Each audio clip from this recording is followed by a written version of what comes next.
Lo que ocurrió hoy en el Congreso no fue una intervención más de Gabriel Rufián, ni un simple choque dialéctico entre oposición y gobierno. Fue, más bien, la cristalización de un malestar social que lleva demasiados años acumulándose bajo la superficie. Cuando Rufián tomó la palabra y empezó a desgranar uno a uno los elementos que conforman lo que él denomina el modelo Ayuso, no estaba hablando solo a la bancada del PP, estaba hablándole al país. A un país que ha visto cómo la sanidad pública madrileña se deterioraba progresivamente mientras se construía alrededor de Ayuso un relato de éxito basado en propaganda, titulares prefabricados y una idea superficial de libertad que, como se ve cada día, no se corresponde con la realidad de los centros de salud, las urgencias colapsadas o los sanitarios agotados. Rufián no gritó. Tampoco exageró. Lo que hizo fue mucho más efectivo. Enumeró lo que miles de madrileños llevan denunciando desde hace años. Habló de los contratos polémicos, de la privatización encubierta, de las adjudicaciones sospechosas que han levantado dudas incluso entre periodistas conservadores, de la falta de transparencia en decisiones que afectan directamente a la salud de millones de personas. No afirmó delitos, pero sí señaló la existencia de un clima que debería preocupar a cualquiera que crea en las instituciones. Y ese fue, precisamente, el punto que convirtió su intervención en un terremoto político. Dejó claro que el problema no es solo la mala gestión, sino la desconfianza creciente que genera un modelo que parece beneficiarse más de la opacidad que de la claridad. El hemiciclo, acostumbrado a las tensiones, se quedó en silencio por unos segundos. Un silencio extraño, incómodo, que solo aparece cuando se dice algo que todos saben pero nadie había verbalizado con tanta nitidez. Porque la realidad es que el modelo sanitario de Ayuso no es una anécdota ni una rareza. Es la expresión más pura del proyecto neoliberal que el PP ha intentado consolidar en Madrid durante décadas. Un proyecto que consiste en desmantelar lo público para justificar después su privatización. Y lo que Rufián hizo fue exponerlo sin rodeos, sin matices, sin los adornos retóricos que suelen usar otros partidos para evitar confrontaciones directas. Lo más explosivo de su discurso llegó cuando mencionó, en tono crítico, lo que en redes ya se ha convertido en un concepto habitual, el llamado fiscal ayusista. Una expresión irónica y cargada de denuncia que no pretende señalar un delito, sino retratar la percepción ciudadana de que ciertos sectores judiciales en Madrid parecen actuar con especial indulgencia hacia la presidenta autonómica. Rufián no acusó a nadie directamente, lo que hizo fue describir un clima político judicial que muchísimos ciudadanos ya sienten como real. Un clima en el que cualquier sospecha sobre contratos o decisiones sanitarias se enfría rápidamente, mientras que cualquier investigación hacia la izquierda se acelera con una precisión quirúrgica. Esa asimetría, aunque no siempre implique ilegalidades, sí plantea un problema democrático de fondo, la sensación de que no todos los actores políticos son tratados de la misma manera ante la ley. Esa parte del discurso generó una reacción inmediata en la bancada del PP: murmullos, incomodidad, miradas entrecruzadas. Porque Rufián había tocado un punto extremadamente sensible, la legitimidad institucional. Y cuando un partido basa su discurso en la idea de que las instituciones están a su favor, cualquier insinuación de favoritismo, por muy prudente que sea, se convierte en una amenaza directa a su relato. No porque sea falsa, sino porque expone una fragilidad política que ellos intentan ocultar a toda costa.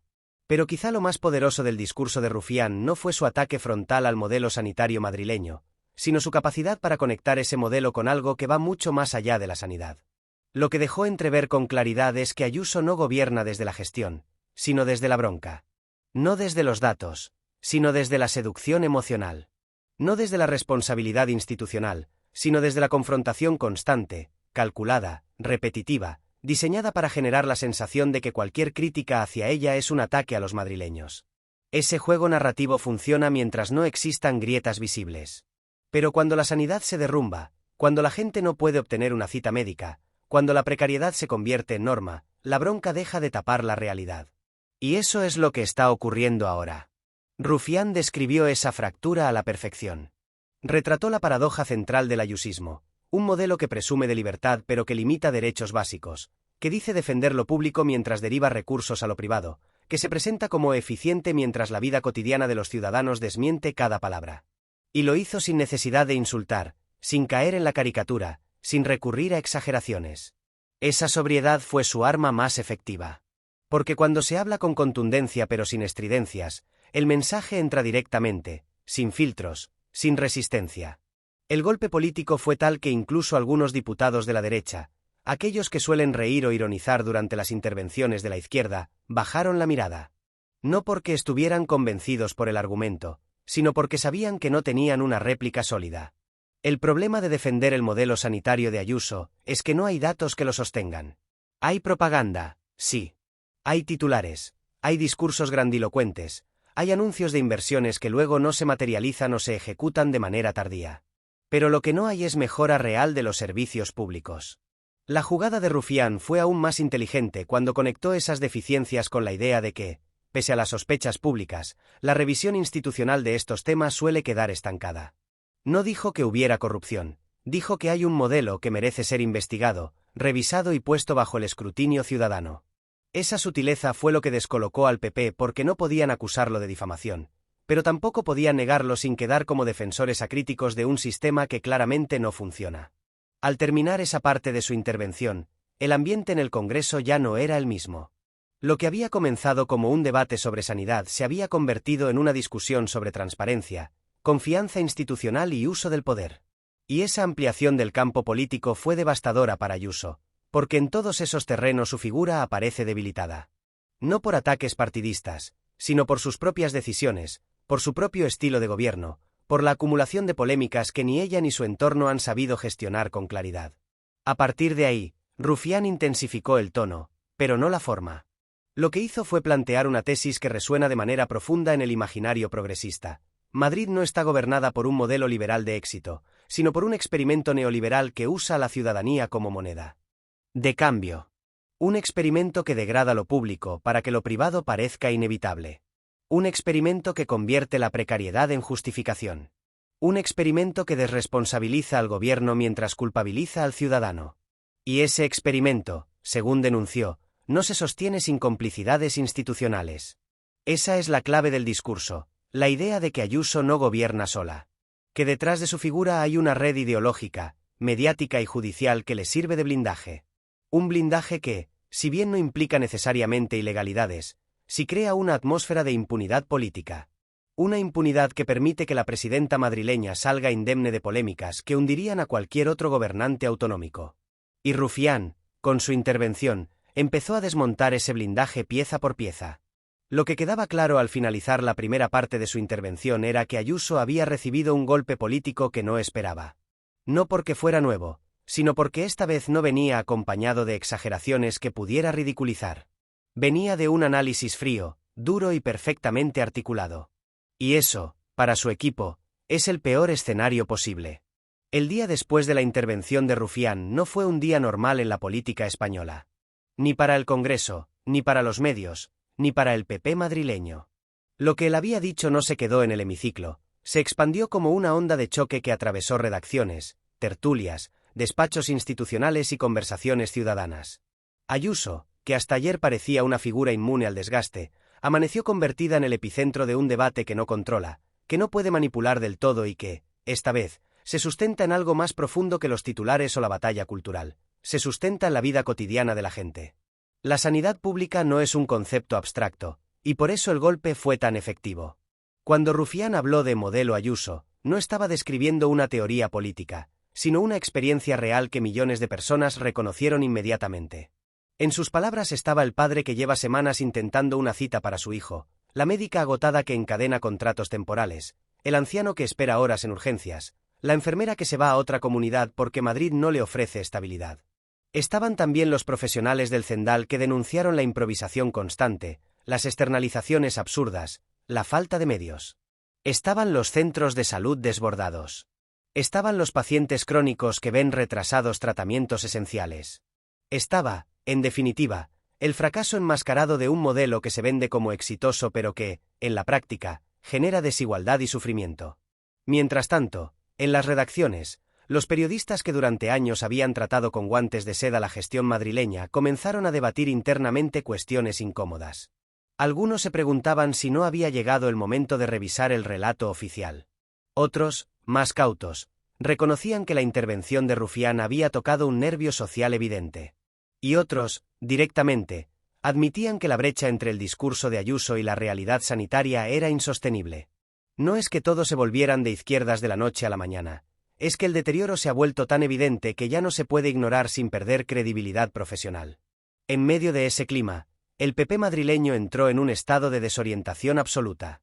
Durante años, Su estrategia política se había basado en un equilibrio entre provocación, propaganda y victimismo. Era un equilibrio frágil pero efectivo, porque la oposición no siempre había encontrado la manera de desmontarlo. Pero la intervención de Rufián introdujo una variable que el ayusismo nunca quiso enfrentar: la posibilidad de que la ciudadanía haya despertado, por fin, a la realidad de su modelo.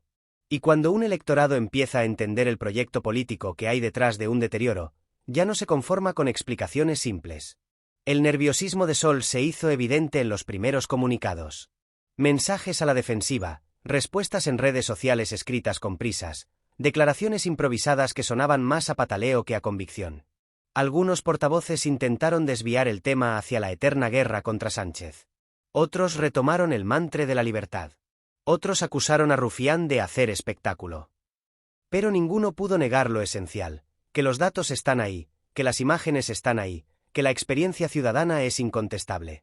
La intervención de Rufián había funcionado porque había señalado algo que todos ven pero que pocos se atreven a decir en voz alta: la sanidad madrileña no está mal gestionada por accidente, sino por diseño. Y ese mensaje, repetido en tertulias, podcast, columnas y conversaciones, empezó a generar un efecto dominó. Programas que rara vez hablaban de la sanidad madrileña comenzaron a hacerlo. Expertos que habían sido marginados se convirtieron en voces imprescindibles. Los sindicatos sanitarios aprovecharon el momento para recordar todas sus reivindicaciones históricas. Y la ciudadanía empezó a atar cabos que antes parecían desconectados. Los periodistas Fortes y Encinas, que ya venían indignados desde episodios anteriores, recuperaron partes del discurso de Rufián y las ampliaron con su propio análisis. No porque lo defendieran a él, sino porque defendían algo más profundo: la necesidad de que la política deje de tratar la sanidad como un campo de batalla ideológico y empiece a verla como lo que es: el pilar fundamental de la vida en comunidad. Su indignación no era partidista, era profesional. Era ética. Era una respuesta natural de quienes ven cómo un servicio público esencial se utiliza como arma política mientras se desangra en manos de quienes deberían protegerlo. Y fue precisamente en ese ambiente de análisis y crítica donde estalló el segundo componente clave del discurso de Rufián: la referencia al fiscal ayusista. Una expresión que, aunque usada irónicamente, retrata una preocupación muy real en amplios sectores de la sociedad: la percepción de que ciertos entornos institucionales protegen a la presidenta madrileña de un escrutinio riguroso. Nuevamente, Rufián no acusó delitos, señaló percepciones. Y esas percepciones son peligrosas porque, aunque no se traduzcan en irregularidades probadas, erosionan la confianza. La onda expansiva del discurso de Rufián no se quedó en un ciclo de tertulias. Empezó a transformar, lenta pero profundamente, la conversación política y social sobre Ayuso y su modelo sanitario. Lo que hasta hace poco eran quejas dispersas, protestas fragmentadas, columnas aisladas o denuncias periódicas de colectivos sanitarios, comenzó a unirse bajo un mismo marco narrativo. El modelo Ayuso no es simplemente un estilo de gestión, sino un proyecto político definido, coherente en sus objetivos, y profundamente lesivo para la sanidad pública madrileña. Y esa es precisamente la clave que Rufián había logrado introducir en el debate: que el deterioro no era accidental, que la precariedad no era inevitable, que la falta de recursos no era una consecuencia de la pandemia, que la saturación de los centros de salud no provenía del azar. Lo que él había pintado, en trazos muy claros, era el retrato de un proyecto ideológico que había decidido convertir un servicio público en un espacio de negocio para unos pocos. Y esa lectura, tan directa, tan certera, generó algo que el ayusismo no había enfrentado antes: una comprensión colectiva del problema. Porque una cosa es que un ciudadano esté cansado de no conseguir cita médica. Otra muy distinta es que ese mismo ciudadano entienda por qué no consigue cita médica. Y cuando la causa deja de ser falta de recursos y pasa a ser modelo político, entonces la indignación se convierte en conciencia. Y la conciencia es el motor de cualquier transformación política. Lo sorprendente, y revelador, fue ver cómo la reacción social no se limitó a los círculos de izquierdas.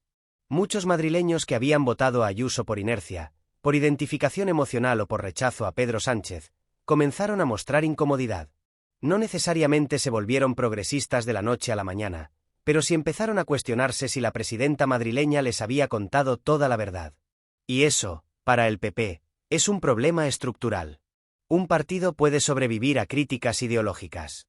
Lo que no puede sobrevivir es a la erosión de la confianza emocional. Ese desgaste emocional quedó aún más en evidencia cuando distintos profesionales sanitarios empezaron a publicar testimonios que resonaban directamente con lo dicho por Rufián. No eran discursos políticos, eran experiencias personales.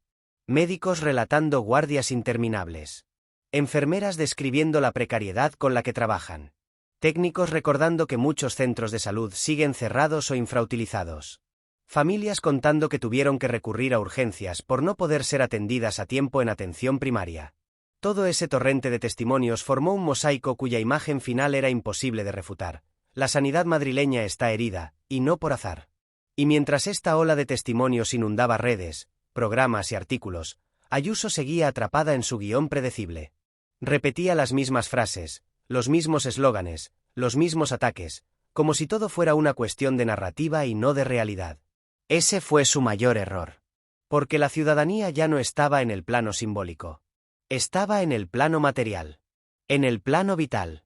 En el plano de la experiencia personal. Fue en ese momento, precisamente, cuando la parte más explosiva del discurso de Rufián comenzó a tomar forma política. Su denuncia sobre la supuesta indulgencia institucional hacia la presidenta madrileña. Una indulgencia que él formuló en tono crítico y figurado, a través de la expresión que tanto revuelo causó, el fiscal ayusista.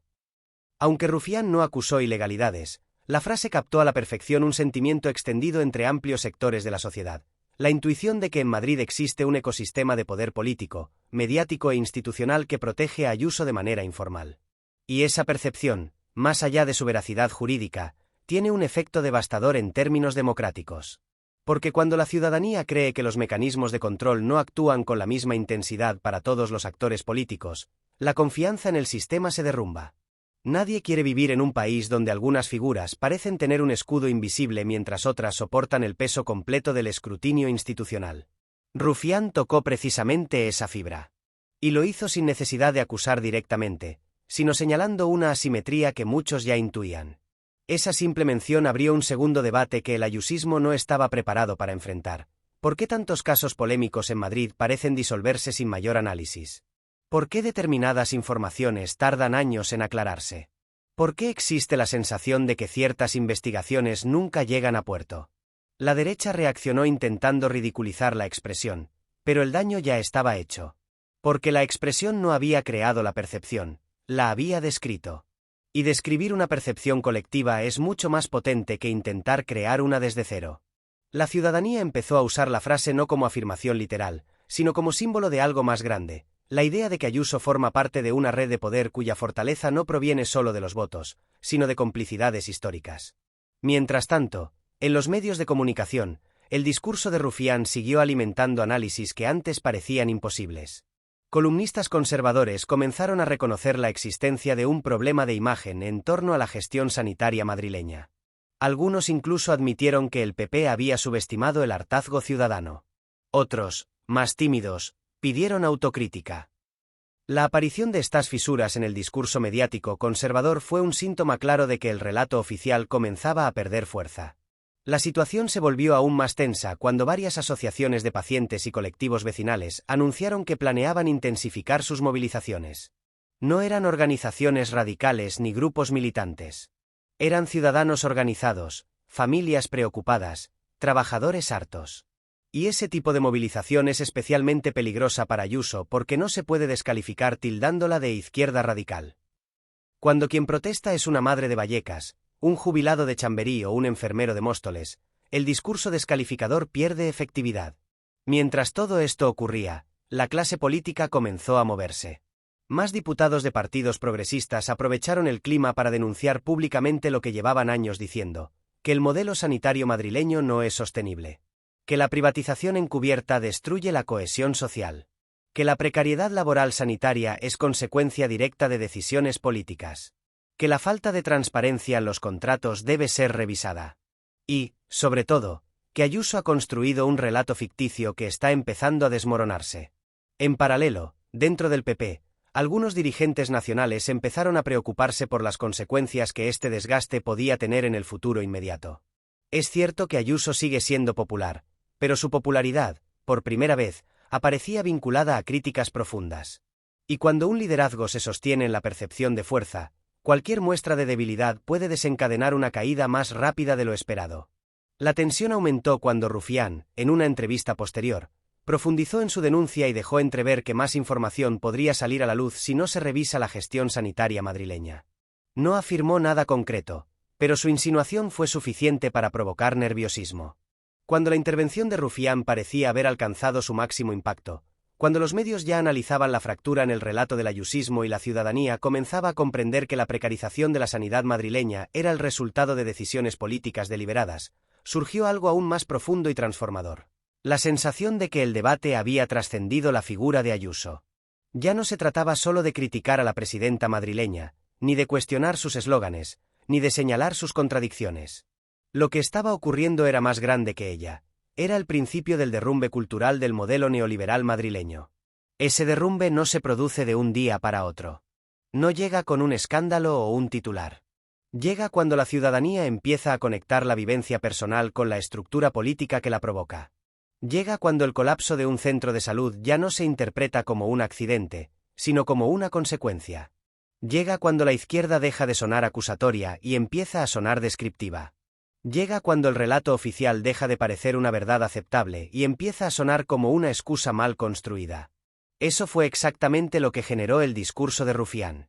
Su intervención actuó como un catalizador que ayudó a que miles de personas se preguntaran algo que hasta ahora no se atrevían a formular abiertamente. ¿Y si la sanidad madrileña está mal porque así lo quiere quien gobierna?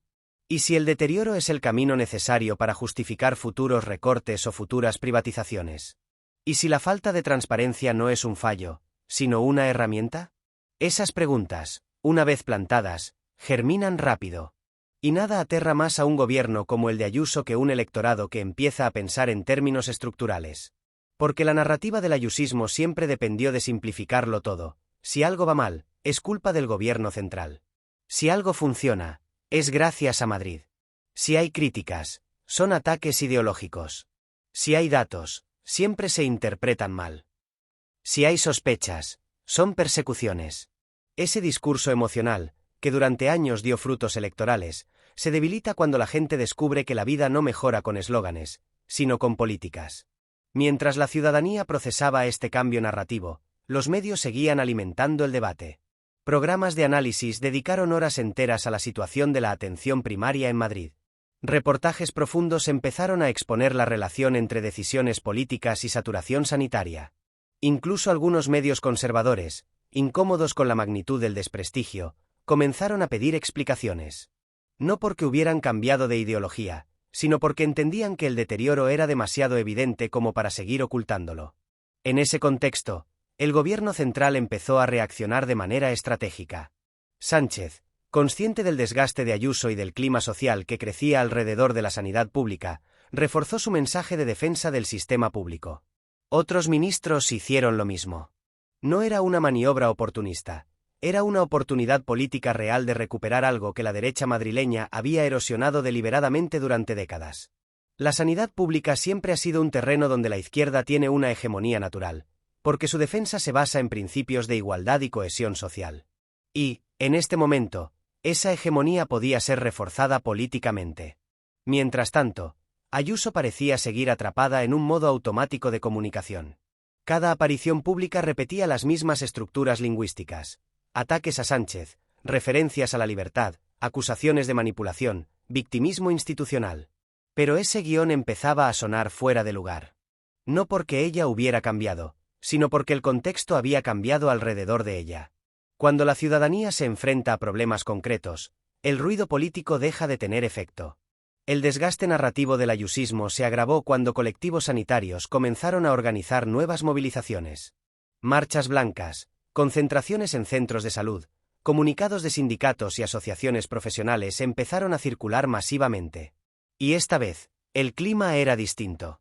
No se trataba solo de protestas laborales o reivindicaciones sectoriales. Era un grito social contra un modelo que había llevado al límite a quienes sostienen la salud pública en Madrid. La cercanía con lo que Rufián había denunciado era evidente. No porque ellos respondieran a su discurso, sino porque él había expresado lo mismo que ellos llevaban años diciendo. Este ambiente generó un efecto inesperado, puso nerviosos a sectores del PP nacional. La dirección de Feijóo, que había confiado en Ayuso como su figura estrella, comenzó a preocuparse por el coste reputacional que podía suponer el derrumbe del modelo madrileño. Internamente, algunas voces, siempre en privado, cuestionaron si Ayuso era un activo o un riesgo. No por su figura mediática, que seguía siendo fuerte, sino por la percepción de que su modelo estaba empezando a ser comprendido por la ciudadanía como un proyecto perjudicial para lo público. Mientras tanto, la expresión utilizada por Rufián, el fiscal ayusista, seguía generando revuelo. La derecha no logró ridiculizarla. Se convirtió en un símbolo cultural, no en una acusación jurídica. Era la manera en la que la sociedad expresaba su sospecha de que existen asimetrías institucionales. Y eso era letal para el ayusismo, porque sugería que su poder no solo viene de las urnas, sino también de un ecosistema que actúa como su colchón político.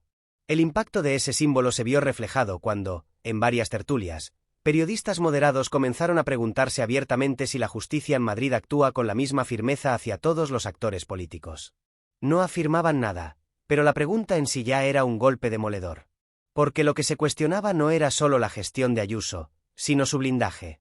En un plano más social, los testimonios de profesionales sanitarios siguieron multiplicándose.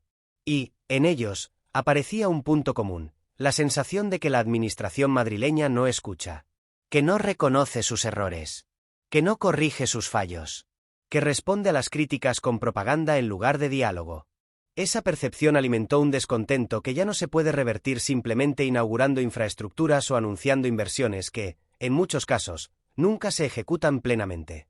El cierre político del discurso de Rufián, que muchos recordarán como uno de los más incisivos de la legislatura, provocó además un efecto interno en la izquierda. Partidos progresistas, que a veces compiten entre sí, comenzaron a coordinar discursos alrededor de la defensa de la sanidad pública. No porque él los hubiera liderado, sino porque la oportunidad política era evidente. La ciudadanía estaba escuchando. Estaba atenta. Estaba indignada. Y esa indignación podía transformarse en demanda de reformas estructurales. La pregunta era, ¿quién iba a liderar esa demanda? ¿La izquierda institucional? ¿Los colectivos sanitarios? ¿La ciudadanía organizada? ¿Una combinación de todos? Lo cierto es que el clima estaba maduro para un cambio de paradigma. La parte final de este movimiento histórico llegó cuando distintos analistas comenzaron a señalar algo que antes parecía impensable: el fin del aura de invulnerabilidad política de Ayuso. No su caída inmediata, porque sigue teniendo un apoyo fuerte, sino el inicio de una erosión real, profunda, que ya no se puede maquillar con anuncios espectaculares, guerras culturales o campañas mediáticas.